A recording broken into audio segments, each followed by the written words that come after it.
यार बस वो एक बंदा आ जाए, वो पाकिस्तान का पूरा सिस्टम ठीक कर देगा। पाकिस्तान को उसी की जरूरत है। हम टीम में भी उसको किंग बोलते हैं। ओह यस यार, किंग कर लेगा यार। किंग को बोलो कि ये मसला ठीक हो जाएगा। हसन अली ने तो ये जुमला बाबर आजम के बारे में बोला था, लेकिन शायद हम सब क्रिकेट से लेकर सियासत तक हर मामले पे ऐसा ही सोचते हैं, बस एक बंदा कर लेगा।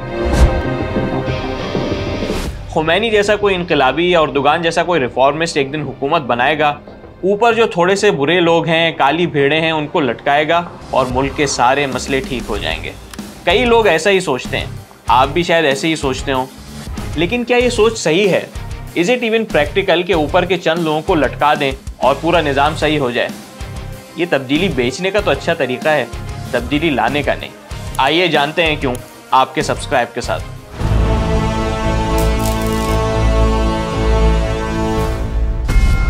नाइनटीन 1967 में पेंसिल्वेनिया यूनिवर्सिटी के मार्टिन सेलिगमैन ने एक अजीब तजर्बा किया। उसने कुछ कुत्ते लिए और उनको दो ग्रुप्स में तकसीम कर दिया। दोनों ग्रुप्स को अलग अलग पिंजरों में बंद किया और उनको इलेक्ट्रिक शॉक्स दिए। ग्रुप 1 के पिंजरे में बटन लगाया जिसको कुत्ते अपनी नाक से दबाते तो बिजली के झटके बंद हो जाते, जबकि ग्रुप 2 के पास ऐसा कोई बटन नहीं था। वो जितना भी उछल कूद करते, उनके इलेक्ट्रिक शॉक्स बंद नहीं होते। कुछ देर अलग अलग पिंजरों में रखने के बाद मार्टिन ने इन दोनों ग्रुप्स को एक ही चैम्बर में मुंतकिल कर दिया। इस चैम्बर के एक हिस्से में इलेक्ट्रिक शॉक्स थे और दूसरे में नहीं। कुत्ते आसानी से सेफ साइड पर जा सकते थे, लेकिन यहाँ मार्टिन ने अजीब मुशाहिदा किया। ग्रुप 1 के कुत्ते जिन्होंने बटन दबाकर इलेक्ट्रिक शॉक्स को बंद करना सीखा था, वो तो फौरन छलांग लगाकर चैम्बर की सेफ साइड पर चले गए, लेकिन दूसरे ग्रुप के कुत्ते जिनको पिंजरे में मुस्तकिल इलेक्ट्रिक शॉक्स दिए गए थे, उन्होंने इस चैम्बर में एस्केप रूट होने के बावजूद, इलेक्ट्रिक शॉक से बचने का रास्ता होने के बावजूद सेफ साइड पे जाने की कोशिश तक नहीं की, क्योंकि उनको अपने पहले तजर्बे की वजह से लगने लगा कि अब वो चाहे जो भी कर लें, इस मुश्किल से छुटकारा हासिल नहीं कर सकते, इसलिए उछलना और बचाव की कोशिश करना भी बेकार है। ये नफ्सियात इंसान के अंदर भी बिल्कुल इसी तरह होती है। साइंसी ज़बान में इसको लर्नेड हेल्पलेसनेस कहते हैं। ये एक कैफियत है, इंसान जब बार बार तकलीफ का शिकार हो, मुस्तकिल मसलों में हो, कोशिश के बावजूद उनसे निकल नहीं पा रहा हो, तो कुछ अरसे बाद उसको लगता है कि इसके अंदर इन मुश्किलात को ख़त्म करने की काबिलियत ही नहीं है और वो कुछ भी कर ले ये मसाइल ख़त्म हो ही नहीं सकते। इस हालत में इंसान खुद से मायूस भी होता है और किसी नजात दहंदे का इंतज़ार करता है कि वो तो बेबस है, कोई और आएगा और उसको इस मुश्किल से निकाल देगा। और जब पूरी कौम मुस्तकिल मायूसी का शिकार हो तो वो इज्तिमाई तौर पे इस नफ्सियात का शिकार हो जाती है। हमारी कौम भी शायद बार बार और मुस्तकिल क्राइसिस के शिकार होने की वजह से लर्नेड हेल्पलेसनेस का शिकार हो गई है। पर with the passage of time उसके पॉलिटिकल रीजंस हों, जो भी रीजंस हों उसको, लेकिन अल्टीमेटली हमने ये लर्न किया साइकोलॉजिकली कि मेरे कुछ भी किए से कुछ फ़र्क नहीं पड़ने वाला। और जब ऐसा हो जाता है तो फिर विशफुल थिंकिंग तो फिर भी इंसान के पास रहती है ना, कि मैं मतलब मेरे लिए कोई ऐसा ईसा आए कि जो मेरे सारे हालात को बदल दें। लेकिन सवाल ये पैदा होता है कि हमारे अंदर ये नफ्सियात आई कहाँ से? इसका ताल्लुक काफ़ी हद तक कॉलोनियल दौर से भी है। हम 100 साल तक अंग्रेज़ों के गुलाम रहे। इस दौर में एक वायसराय ही पूरे हिंदुस्तान का नजात दहिंदा बना हुआ था। सिस्टम के बजाय अंग्रेज़ों से वफादारी की बुनियाद पर फैसले हो रहे थे। मुझे ये नज़र आता है कि मुसलमानों के जब इक़्तिदार ख़त्म हुआ तो उनका ज़वाल आया, ज़वाल के साथ तालीमी तौर पे, समाजी तौर पे, सकाफती तौर पे और माशी तौर पे वो इतने कमज़ोर हो गए कि उनको ये बात यही समझ में आती कि कोई आएगा और वो जो उनकी जो लॉस ग्लोरी थी, उसको जो खोई भी जो सल्तनत थी, जो सारा वो वापस आ जाएगा, कुछ मुआवजा हो जाएगा। पाकिस्तान बनने के बाद भी ये सिलसिला चलता रहा। कायदे आज़म की एम्बुलेंस ख़राब होने से लियाकत अली खान के कत्ल तक सिस्टम को बाकायदा डीरेल करने की कोशिश की गई और सिस्टम को बाईपास करके फेक मसीहाओं के लिए रास्ता बनाया गया। और ये सिर्फ सियासत का मसला नहीं है, ये आपको हमारी सोसाइटी के हर तबके, हर हिस्से में नज़र आएगा। आप किसी गाँव की पंचायत में चले जाएँ, वहाँ एक फादर फिगर होगा जो सबके मसाइल हल करेगा। दीनी मजालिस में चले जाएँ, वहाँ हर फ़िरक़े बल्कि हर इमाम की जो कल्ट फॉलोइंग है वो हैरान कुन है। हर काम, हर प्रोजेक्ट और हर इदारे में सिस्टम के बजाय एक फ़र्द है जो ऑल इन ऑल है, वही सब कुछ है और वो नहीं तो कुछ भी नहीं। लेकिन एक मिनट, आप शायद सोच रहे होंगे इसमें मसला क्या है? अगर कोई शख्स काबिल है और लोग उसकी तरफ देखते हैं तो इसमें बुराई क्या है? इसमें सबसे बड़ा मसला यह है कि वो शख्स चाहे जितना भी अच्छा हो, होता बिलाखिर एक इंसान है। और इंसान खता का पुतला और कमियों खामियों से भरपूर होता है। इंसान लफ्ज ही निस्यान और उन्स से निकला है, यानी भूलने और उनसियत से। ये दोनों खसलतें इंसान की हुदूद और फितरती मजबूरियों को जाहिर करती हैं। भूलना इंसान की मेंटल वनरेबिलिटी है और उनसियत पैदा होना इमोशनल वनरेबिलिटी। और ये मजबूरियां हर इंसान के अंदर फितरतन मौजूद होती हैं, चाहे वो कितना ही नेक और अच्छा क्यों ना हो। इसलिए किसी एक इंसान को मुख्तार कुल बना देना, उसके लिए सिस्टम को ट्वीक करना और इसके फैसलों को हरफ आखिर बना देना तबाहकुन साबित होता है। आप इस्लामी तारीख को ही देख लें। खुलफाए राशिदीन ने हमेशा शख्सियात पे सिस्टम और शूरा को तरजीह दी। हज़रत उमर ने अपनी वफ़ात के वक्त अगला खलीफा चुनने के लिए ना खुद फैसला किया, ना किसी फ़र्द को फैसले का इख्तियार सौंपा, बल्कि इस काम के लिए एक कमेटी तश्कील दी। और सबसे अहम बात कि इस बात पर जोर दिया कि इनके बेटे को अगला खलीफा ना बनाया जाए। इसके बरक्स जब मुसलमानों ने सिस्टम, शूरा और मेरिट के बजाय विरासत की बुनियाद पर खिलाफत का फैसला किया तो करबला जैसा सानहा रोनुमा हुआ। यही मसला है, इंसान चाहे कितना ही नेक और बुलंद मर्तबा क्यों ना हो, कभी कभी उसके ज़ाती मफादात और रिश्ते उससे कुछ ऐसे फैसले करवा देते हैं जो तारीख का रुख ही मोड़ देती है और बड़े बड़े सानहों के रोनुमा होने का सबब बनती है। चले इन नज़रियाती बातों को अच्छी तरह समझने के लिए अपने मुल्क की ही मिसाल देख लेते हैं। हमारे मुल्क में भी तो कई मसीहा आ चुके हैं, ऐसे ताकतवर अफराद जिन्होंने सब ठीक करने का बेड़ा उठाया और उसके लिए आइन, कानून और ज़ाब्तों को इग्नोर करके तमाम इख्तियारात अपने हाथ में ले लिए। चले देखते हैं उन्होंने क्या गुल खिलाए।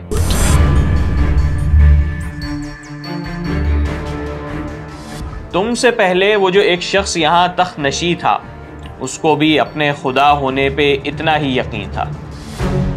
पाकिस्तान में खुद को फील्ड मार्शल बनाने की खूबसूरत रिवायत डालने वाले अय्यूब खान भी पाकिस्तान में मसीहा बनकर ही आए थे, बल्कि अय्यूब के निज़ाम ने पाकिस्तान को इतना खोखला कर दिया कि उनके जाने के 3 साल बाद पाकिस्तान ही टूट गया।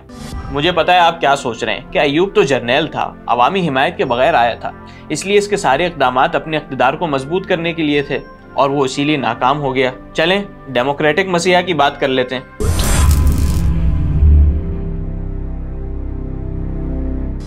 जुल्फ़िकार अली भुट्टो से बड़ा मसीहा कौन होगा? यंग, एनर्जेटिक, निज़ाम से बागी, पढ़े लिखे, धुआंधार तकारीर करने वाले और अवाम में घुलने मिलने वाले।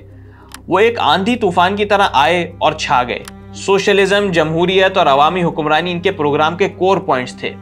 उनकी प्रोफाइल एक ऑल पावरफुल अवामी मसीहा पर बिल्कुल फिट बैठती थी। इस मसीहा को भी मौका मिला, तकरीबन 5 साल तक वो इख्तिदार में रहे। लेकिन क्या भुट्टो वो मसीहा बन सके जिसकी उम्मीद थी? सोशलिज्म के नाम पे भुट्टो ने जो नेशनलाइजेशन की, उससे पाकिस्तानी मईशत को ब्रेक लग गई। जमहूरियत का यह हाल था कि इनके दौर में मुखालिफिन को उठवाना, उनको मारना, उनके जलसों को खराब करवाना मामूल की बात थी। और अवामी हुक्मरानी का हाल देखना है तो आज भुट्टो के खानदान को देख लें। पीपल्स पार्टी की तीसरी नस्ल typical elitist feudal Lord family की तरह सिंध और कौमी सियासत पर काबिज है। इनकी हुकूमत और रहन सहन का अवाम या अवामी होने से दूर दूर तक कोई ताल्लुक नहीं है। यानी भुट्टो की शक्ल में जिस शाहकार का इंतजार था वो शाहकार अता ही निकला। एक और मसीहा रॉन्ग नंबर साबित हुआ। आप आज सिंध की हालत देख लें, जहाँ इस मसीहा की जमात 16 साल से हुकूमत कर रही है। वैसे तो आप इंटीरियर सिंध जाएं तो आपको इस सूबे की तबाहाली खुद ही नजर आ जाएगी, लेकिन इस साल जो डेटा सामने आया वो वाकई होशरुबा है। पाकिस्तान इकोनॉमिक सर्वे के मुताबिक पिछले 17 साल में पंजाब की शरह ख्वानदगी 14% बढ़ी है, जबकि इसके मुकाबले में इसी अरसे के दौरान सिंध में शरह ख्वानदगी बढ़ना या वहीं रुकना तो दरकिनार 60% से कम होकर 57% हो गई है। लेकिन मेरी इन सारी बातों का ये मतलब नहीं है कि भुट्टो था ही बुरा इंसान और उसने जान पूछकर पाकिस्तान का सिस्टम मजीद ख़राब किया। अगर भुट्टो साहब को देखें तो भुट्टो साहब ने पाकिस्तान के लिए बहुत कुछ किया। 1973 का कॉन्स्टिट्यूशन जिस तरह से उन्होंने इत्तफाक राय पैदा किया और उसको मंजूर कराया, मेरे ख्याल में अगर वो कुछ और ना भी करते तो ये भी उनकी बहुत बड़ी कामयाबी होती। फिर उन्होंने न्यूक्लियर प्रोग्राम की बुनियाद रखी। आज हम बहुत शुक्रगुजार होते हैं कि हमारे पास न्यूक्लियर टेक्नोलॉजी है, हमारे पास न्यूक्लियर वेपन्स हैं। तो उसका आगाज़ तो जुल्फ़िकार अली भुट्टो साहब ने किया, तो इसलिए उनकी गलतियां भी हैं, उनकी कमज़ोरियां भी हैं। लेकिन इस सब के बावजूद बहरहाल वो मुल्क की तकदीर नहीं बदल सके। और टू बी ऑनेस्ट, इसकी शायद भुट्टो से तवक्का भी नहीं करनी चाहिए थी, क्योंकि बात वही है जो मैंने आपको पहले कही थी। किसी एक आदमी से, चाहे वो कितना ही अच्छा क्यों ना हो, पूरे सिस्टम को ठीक करने की तवक्का रखना अनरियलिस्टिक है। चलें अब एक और तरफ आते हैं। इन रहनुमाओं के साथ जिनको हम मसीहा बनाते हैं एक बहुत बड़ा प्रॉब्लम है। जब आप सिस्टम को बाईपास करके एक फर्द को मसीहा बनाते हैं और उसको तमाम इख्तियारात देते हैं तो दुश्मनों के लिए उसको मैनेज करना आसान हो जाता है। कहीं और जाने की ज़रूरत नहीं है, आप पाकिस्तान में ही देख लें। हमारी तारीख में यूं तो कई मौक़ों पे अमेरिका ने हमें अपनी बात मानने पे मजबूर किया, लेकिन 2 ऐसे मौके आए जिनमें तो हम अमेरिका की मफाद के लिए पराई जंग में भी शामिल हो गए।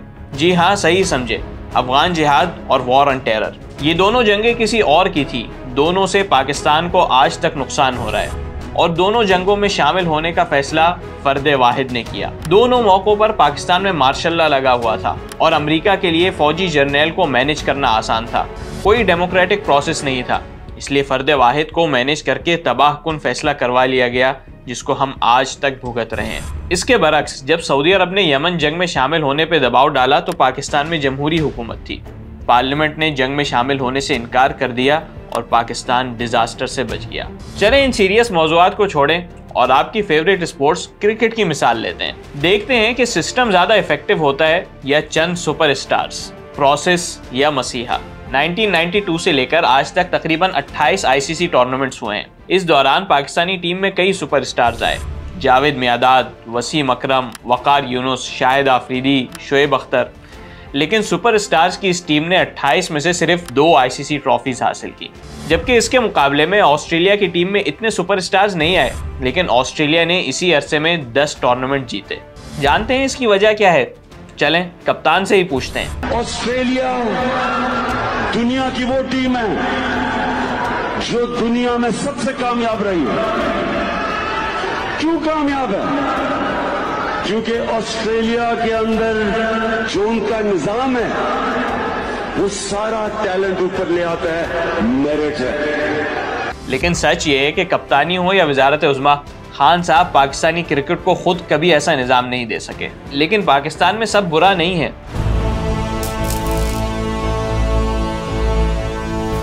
पाकिस्तानी कौम ने आज तक शायद एक ही ऐसा काम किया है जो वाकईतन कारनामा कहलाने के लायक है।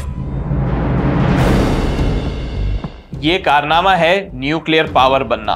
पाकिस्तान की न्यूक्लियर जर्नी सिस्टम और प्रोसेसेस की कामयाबी की एक प्राइम एग्जाम्पल है, क्योंकि ये किसी एक फिगर का प्रोग्राम नहीं था, किसी एक हुकूमत का एजेंडा नहीं था, बल्कि भुट्टो से लेकर नवाज शरीफ तक मुख्तलिफ और मुखालिफ पार्टीज की हुकूमतें बनी, मार्शल लॉ भी लगा और सिविलियंस भी आए, लेकिन एटमी प्रोग्राम चलता रहा। आज पाकिस्तान एटमी ताकत इसलिए है क्योंकि हमने न्यूक्लियर प्रोग्राम को कौमी प्रोजेक्ट बनाया, किसी शख्सियत के साथ उसको मखसूस नहीं किया। एक प्रोसेस चलता रहा जिस पे मुख्तलिफ सियासतदानों, जर्नलों, साइंसदानों और ब्यूरोक्रेट्स ने अमल किया और ऐसा मोजेज़ा कर दिखाया जिस पे पूरी दुनिया हैरान रह गई। This is the power of process. आपको प्रोसेस के पावर की एक और मिसाल देता हूँ। रोजवेल्ट अमेरिका की गैर मामूली शख्सियत थे, अमेरिकी तारीख के वाहिद सियासतदान जिसने 4 दफ़ा सदारती इलेक्शन जीता। उन्होंने मुश्किल तरीन औकात में अमेरिका की क़यादत की। ग्रेट डिप्रेशन से लेकर वर्ल्ड वॉर 2 तक हर जगह अपने लीडरशिप के जौहर दिखाए। लेकिन वर्ल्ड वॉर 2 के आखिर में जब अमेरिकी अफवाज जापानियों से लड़ाई में मसरूफ थी, अभी जंग का हतमी फैसला नहीं हुआ था, अमेरिका में मैनहट्टन प्रोजेक्ट भी मुकम्मल नहीं हुआ था कि अचानक एक दिन रोजवेल्ट इंतकाल कर गए। अब मुझे बताएं कि ऐसे कड़े वक्त में अगर अमेरिका का सारा एतमाद रोजवेल्ट पर ही होता, उसी को मसीहा बनाया हुआ होता, तो मुल्क तो क्रम्बल कर जाता, जापानी चढ़ दौड़ते और अमेरिकन हिम्मत हार जाते। लेकिन ऐसा नहीं हुआ क्योंकि अमेरिकी सिस्टम इफेक्टिव था। उसकी सेफ्टी नेट इतनी मजबूत थी कि शख्सियत के मरने से मुल्क नहीं गिरा, न ही किसी जर्नैल के दिल में उस वक्त बचकाना ख्वाहिश उठी कि नाजुक मोड़ पे मैं ही क़यादत संभाल लेता हूँ। रोजवेल्ट के इंतकाल के बाद नायब सदर हैरी ट्रूमन सदर बने और उन्होंने रोजवेल्ट के तमाम गैर मुकम्मल प्रोजेक्ट्स को कामयाबी के साथ मुकम्मल किया। ये मिसाल हमारे मुल्क के अच्छे इदारों के लिए भी एक सबक है। SIUT हो या शौकत खानम, ये कामयाब इदारे हैं जिनसे बड़ी तादाद में आवाम मुस्तफ़ीद हो रही है, लेकिन इनमें एक सेंट्रल शख्सियत है जिनके बगैर ये इदारे लड़खड़ाने लगते हैं। न जाने हमारे बड़े लोगों की कैसी इनसिक्योरिटी है कि मरते दम तक अपनी कुर्सी से चिमटे रहते हैं, अपनी जगह कोई मुतबादिल क़यादत तैयार नहीं करते जो इनकी जगह ले सके, और एट द एंड इनकी मौत के साथ इनका इदारा भी वफात पा जाता है। तो उसकी वजह जो मुझे लगती है वो ये कि हमारी जो पर्सनल ग्रोथ है ना, उस वो मकाम तक नहीं पहुंचती कि जहां पर हम अपने आप से परे कोई दिख सकें। अब इसमें बिल्कुल शख्सी ग्रोथ की बात होती है। मैं हूं एक ऐसा आदमी जिसने इदारा बनाया, मुझे अल्लाह मियाँ ने वो कहना चाहिए क्लेवरनेस, वो एक्टिवनेस, वो इनिशिएटिव, वो डिसीजन पावर, वो रिसोर्सेज दे दी थी, ठीक है ना, लेकिन मैं खुद अपने आप से परे गया ही नहीं था। अरे दूर जाने की क्या जरूरत है, अपने कराची की MQM को देख लें। अल्ताफ हुसैन ने तंजीम तो बड़ी अच्छी बनाई, लेकिन मुतबादिल क़यादत तैयार नहीं की। इसीलिए भाई का साया हटा तो साबिक मेयर हो या कन्वीनियर, किसी में इतने गट्स और अहलियत ही नहीं थी कि बगैर किसी थपकी के पार्टी को ऑर्गेनाइज करें। लेकिन इन तमाम खामियों के बावजूद पाकिस्तान और दुनिया भर में मसीहाओं की डिमांड अभी भी मौजूद है, और जब किसी चीज़ की डिमांड हो तो फिर सप्लाई भी होना शुरू हो जाती है।